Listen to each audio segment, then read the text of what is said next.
Greetings and salutations, loyal viewers of this channel. My name is Sean, and today we gotta talk about all the different various black activists and race hustlers that are absolutely losing their minds because major corporations across the country have decided that they are done with these DEI policies, which means that these people who make their money off of sowing division in the United States of America, selling these DEI courses to corporations, and pushing their crappy policy ideas are going to see their wallets get a lot lighter, and I'm definitely here for it. Now, we're going to get into this, but before we do, we got to thank everybody who supports this channel via actualjusticewarrior.com/join. Give me the money.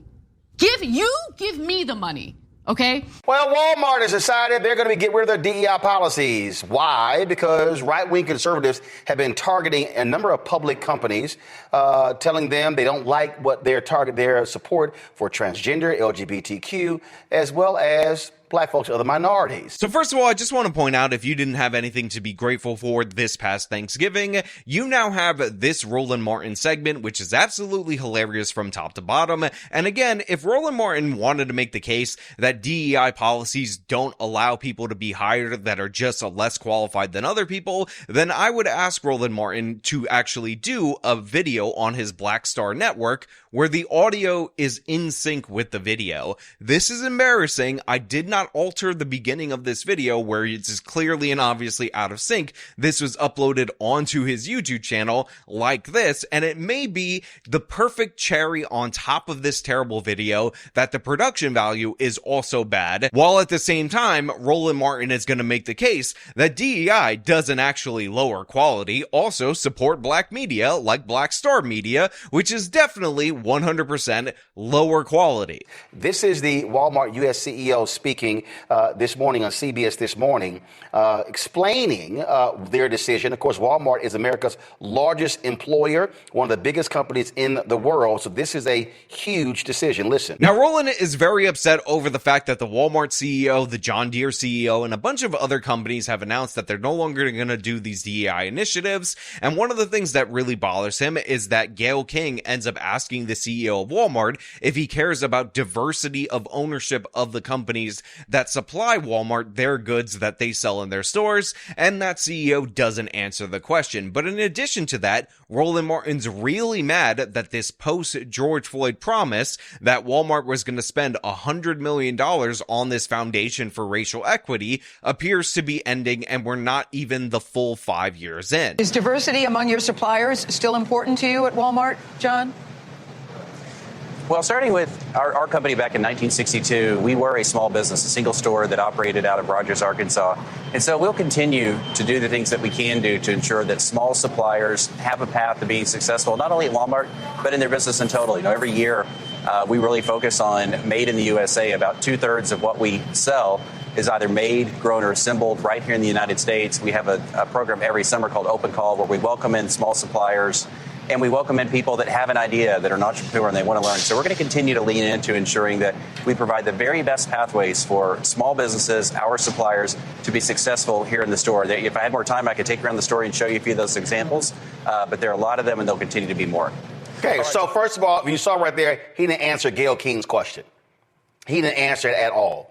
There also was this $100 million initiative that they had announced after the death of George Floyd.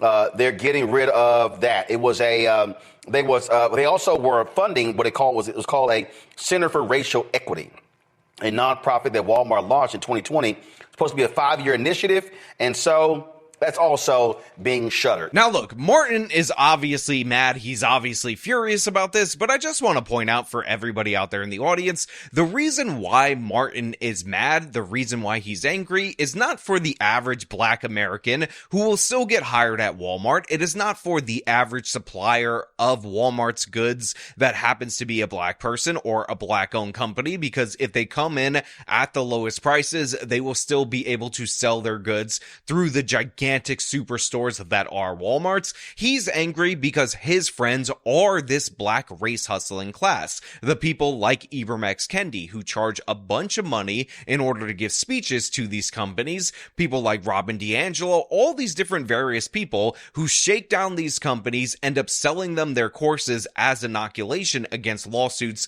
of racial discrimination based on the idea that if they don't pay for these DEI initiatives, they will sue them for said racial discrimination. And a perfect example of how out of touch these black, woke class is with reality is this woman right here who leads this off, because everything she says is wrong, ridiculous, but also she's completely out of touch with how normal people talk and think about these issues. Right. And I want people to know, when you talk about attacking, it's not just that they are writing articles or doing interviews. They are filing lawsuits after lawsuits after lawsuits.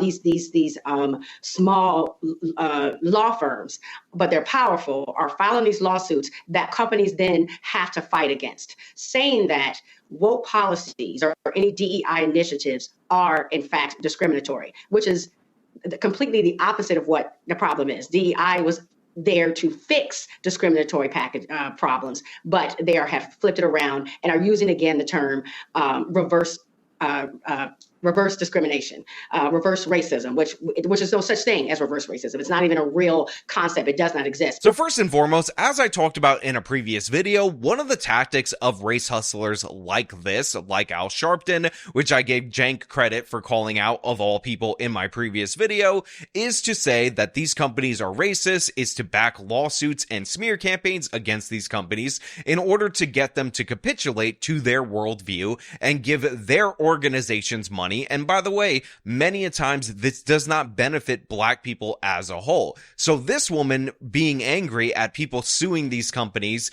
for discriminating against white people based on these initiatives that they're paying is kind of the pot calling the kettle black, because that's their tactic, and she's just mad that it's being used against them. Secondly, she says that there is no reverse discrimination or reverse racism. Woke policies or any DEI initiatives are in fact discriminatory, which is completely the opposite of what the problem is. DEI was there to fix discriminatory problems, but they have flipped it around and are using again the term reverse discrimination, reverse racism, as these white people call it, which again is an absurdity because it's just racism. Nobody uses the term reverse racism except for these woke scolds who are denying the fact that you can be racist against white people. But unlike their fictitious ideas about what's going on in the American corporation, we actually have numbers to back up our claims. Remember, post George Floyd, a bunch of these companies promised that they were going to hire less white people. And as Bloomberg pointed out in an article, they did exactly that. 93% of the new hires at these Fortune 100 companies were non-whites. And this was the stated goal of these companies, that they were going to actively discriminate against white people. And we saw that represented by the fact that they only hired 7% of white people, who make up 60% of the population. Now, it could be that those minorities were more qualified than the whites. If that were true, then that's fine. But these companies happen to say that they're going out of their way to not hire whites anymore. And then we saw that in the results. So a bunch of organizations decided that they were going to sue these companies that are bringing on people like Ibram X. Kendi and their ilk, who say you should actively discriminate against white people in order to make up for past discrimination. And obviously these were easy lawsuits to win, because you have people quite literally saying, yes, we are discriminating against you based on the color of your skin, but it's okay because it's revenge for past discrimination that we say still affects everything, and we think that's the number one concern. Reverse discrimination, reverse racism, which is no such thing as reverse racism. It's not even a real concept. It does not exist. I'll also point out that she said, oh, reverse racism is not a real thing, not a real concept, that doesn't even exist. And again, I will point out that even if you were going to say it's not a real thing, which I would agree, it's just called racism. Your anti-white hatred is just racism. Let's be clear about that.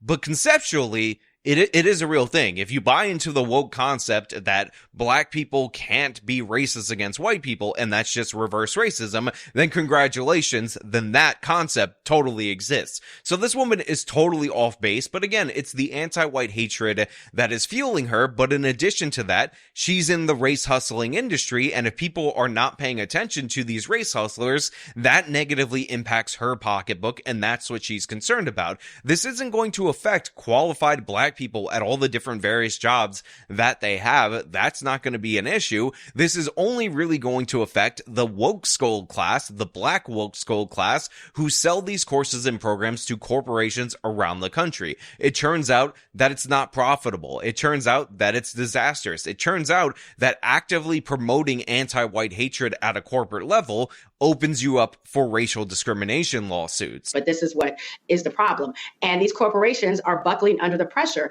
And I really want people to understand the impact of that, because what that means is that a person trying to get a job at Walmart, yes, we understand that's going to be an issue, but also a person who's trying to sell their products in Walmart.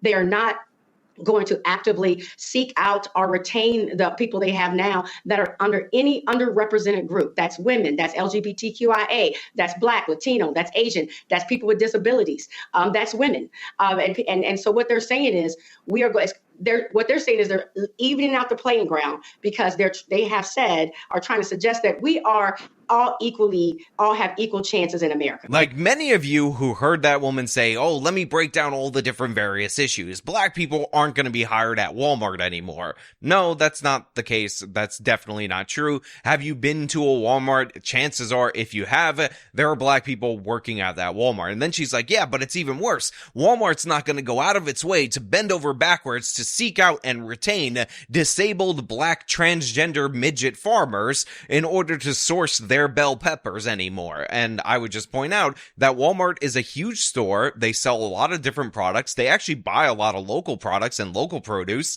And you, as somebody who wants to make money, should be seeking out Walmart, not the other way around, because they're a huge market for you. So the idea that you're not going to get the special privilege of somebody coming to you and making it their business to choose to do business with you when you don't have the hustle, when you don't have the ingenuity to try to get your stuff there, is absurd. Again, that should be on the supplier to make sure their stuff, or fight to get their stuff on the shelves of one of America's biggest retailers. And so, of course, the opportunity for me to even sell, to supply, is going to be a problem. But they're to advertise on shows like yours, Martin, Roland, is completely not going to exist. So again, while she's listing the dire consequences of getting rid of DEI at these companies like Walmart, she ends up going from nonsense about suppliers not being actively sought about by the company, which again, they shouldn't be sought about more than any other supplier, to, hey, Roland Martin,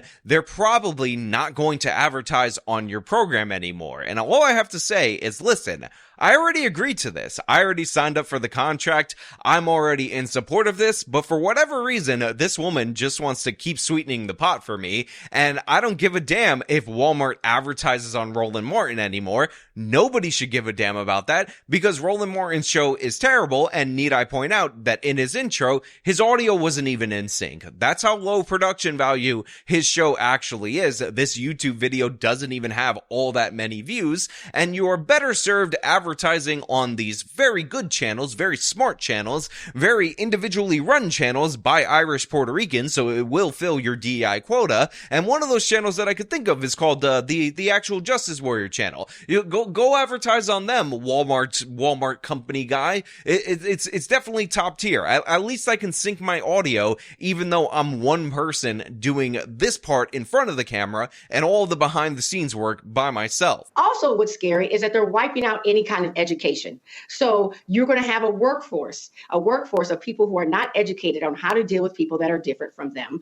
And so the workforce, I promise you, will be hostile. So Randy Bryant from the lower third actually is somebody who works in the DEI industry. This is somebody who profits off of selling racial division, and somebody who is likely to be out of a job if many corporations stop giving her money. And she's trying to convince us of the dire consequences of getting rid of these DEI initiatives, and all I have to say is, look, lady, I've already agreed. I've already signed the contract. I don't know why you keep offering me more and more incentives to sign, because I'm totally on board with this, because you just keep making the proposition sound even better the more you speak. And now she's saying, look, we're not even going to have the education in order to deal with the non-whites in all these different corporations. We need our DEI education because white people would have no idea how to interact with any minorities unless we did those privilege marches and the white shaming and all the other ridiculous things that we do as DEI instructors in these major corporations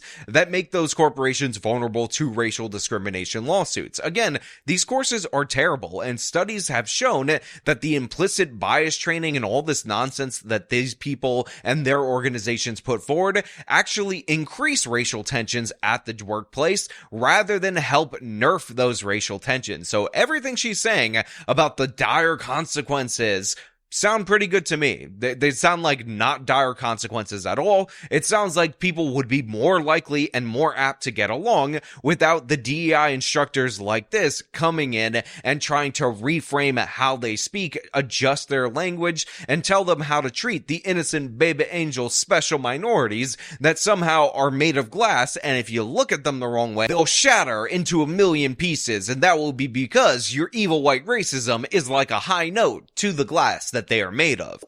They won't be, if you do get a job there, now it's more difficult if you're from an underrepresented group, but when you do get the job, the chances of being treated well, that you feel included and like you're in a safe environment, those chances have gone down. So, and if Walmart has done it, the sad thing is that other corporations are definitely going to follow suit. So I feel very nervous for everyone involved. I mean, I don't think people, like, again, I know I'm going on and on, but even like truckers, I mean, there's the people who bring in the supplies from people. There are contracts that say, okay, we're going to give 5% of our contracts to minority truckers. Nope. That's gone now. Even that 5% is gone. And So it wasn't like we were getting much in the first place, but it's now non-existent. Now, of course, she says, oh, what about the truckers? They said that they would take 5% of their supply from minority truckers, and now that's going to be gone from the contracts. And I will just point out, when you had quotas that said that you were going to take this percentage of Jewish people into American universities, those were considered by Jewish people who thought that they could earn more than the quota percentage in terms of seats at universities as negative discrimination. But this woman thinks so lowly of black truckers that 5% of the contracts at Walmart is good enough. So guaranteeing that is what they need, because she thinks that black people are just way worse at trucking and therefore Walmart wouldn't want to do business with them. Again, if you actually had pride, if you actually had respect for the minority groups that you were talking about, then you would advocate for more for them, and you would say that they can compete in a fair and open market rather than trying to coddle them and trying to tilt in their favor for people who don't deserve it, when there's all these different various minority groups who are full of people that are willing to work and are willing to earn it. In addition to that, I will point out that she kind of flips the reality on its head when she says they're only guaranteed 5%, because as I mentioned many a times on this channel, and you can look at this Bloomberg article, when the Fortune 100 companies promised to do DEI and no longer hire white people, they only got 7% of their employees from the white population. The other 93% was from minorities, and that Bloomberg article is congratulating them, even though this amounts to racial discrimination against white people. And even the term DEI, they can't even use the term. They have made it where it cannot be used in any materials or discussed at all. And the term Latinx. If you want to talk about the level of control that these law firms that are doing these lawsuits are having, they're making them so scared to even say the word. Again, it's very important for you to understand that this person is labeled as like a DEI instructor by Roland Martin. So she's somebody who lives in that world, who makes money off of selling this crap. And now she's complaining that, oh, if we get rid of this, then corporations will no longer be able to say Latin X. And all I have to say to that proposition is I agree. We should not be saying Latin X in any context. It is not something that anybody I've ever heard, and I'm half Hispanic myself, would want to be called. It is a woke term made up by professors, and it's enforced on the Latino population by people who think the fact that they speak a gendered language is dirty, filthy, and disgusting. And only the most ridiculous and comical people, like this DEI activist right here, would put that on the top of their priorities. So let us get this straight. If they get rid of DEI, they will no longer be actively discriminating against white people. They will no longer be funding organizations like Black Lives Matter. They will actually be hiring people based on merit, going to suppliers based on merit, and stupid wokey terms that nobody uses will no longer appear in corporate literature, and they will no longer try to force their employees to speak with this ridiculous, absurd left-wing language. So those 5 things right there seem like unbelievable. Top tier. I would sign up for that right away, and I know all of you out there in the audience would sign up for that, so yeah, I'm in. I sold. This woman right here did more than any person on planet Earth to convince me that DEI is trash, and getting rid of it would be awesome. Joe, this is all because this right-winger right here, Robbie Starbuck, hit them last week and said, I'm going to be releasing a story on all of your woke policies. Now, they end up reading a tweet from Robbie Staubach because he's been doing some excellent reporting on DEI initiatives in the corporate world, and Roland Martin reads it in its entirety, and it takes a really long time. So I think this is a solid place for me to wind down this video, but I do want to say that immediately after reading that tweet, Roland Martin holds up a book entitled White Fear, and he's like, look, they're trying to take everything. White people don't just want 95%, they want 100%. Joe, did I not call it? Yeah, I mean, I try. I've been telling everybody since 2009, we're living in the age of white minority resistance. And these white folks like this guy right here, they want to get rid of any program that helps Black folks or any other minority group. And in their minds, oh, no, we don't want just 95% of the money.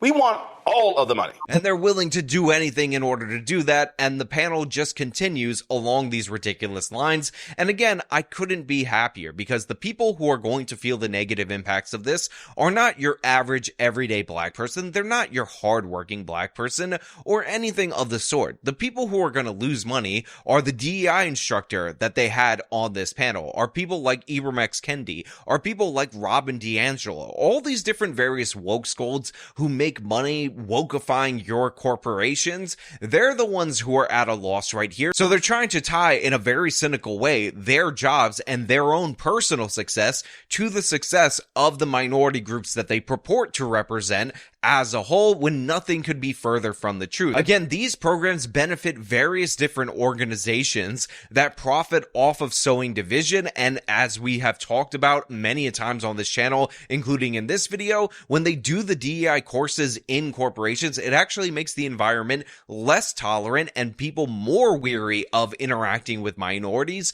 or any other group that's not their own. But you know what? Those are just my thoughts. I want to know what you guys think down in the comments below. If you like the video, show them by leaving a like, subscribe for more content, follow me on my social medias, support me via the support links in the description of this video. This has been me talking about the absolute meltdown over them getting rid of DEI. Till next time.